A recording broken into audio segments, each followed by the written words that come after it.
High in a forest where ancient trees swayed gently and the air smelled of rain, lived a restless monkey named Ranu.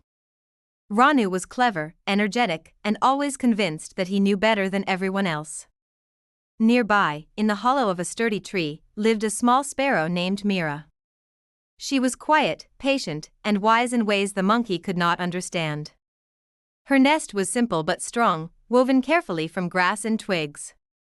One winter afternoon, dark clouds gathered suddenly.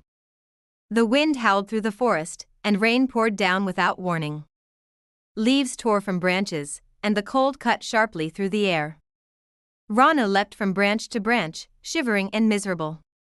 He had no shelter, no nest, and no protection from the storm. Mira stayed safely inside her nest, watching the rain fall. Seeing the sparrow warm and dry, Rana felt irritation rise within him. "Look at you," he shouted over the wind. "Safe and comfortable while I suffer. Why don't you come out and help me build a shelter?" Mira replied gently, "You have hands and strength. If you had used them earlier to build a home, you wouldn't be cold now." Ranu scowled. "Easy for you to say. You birds always preach wisdom." As the storm worsened, Ranu's frustration turned into arrogance. "Your nest is weak," he said mockingly. "A little wind like this could destroy it. You should rebuild it, better and stronger." "Let me show you how." Mira hesitated. "This nest has kept me safe through many storms." But Ranu was already climbing toward the hollow. "Move aside," he said. "I know what I'm doing." Without waiting, Ranu began pulling at the twigs and grass. "See? This piece is unnecessary. And this one is too loose." Mira cried out, "Please stop. The storm is not the time for advice or change."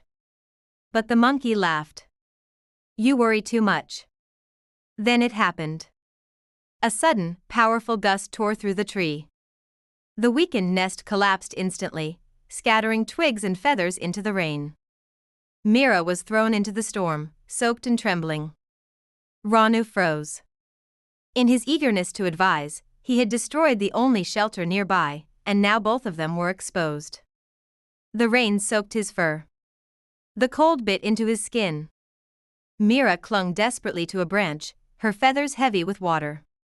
Ranu felt shame for the first time. "I only wanted to help," he muttered. Mira replied softly, "Help given without understanding, and without timing, becomes harm." Together, they endured the storm, clinging to the same branch through the long, freezing night. By morning, the rain stopped. The forest was silent again.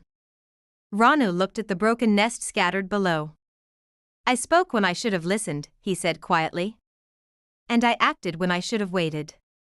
Mira nodded. Advice is like medicine. Given at the wrong time, it can make the illness worse. From that day onward, Ranu learned to pause before offering advice. And Mira rebuilt her nest stronger than before, not because of the monkey's interference, but because the storm had passed and wisdom guided her hands. Moral: advice given at the wrong time causes harm. Wisdom knows not just what to say, but when to say it.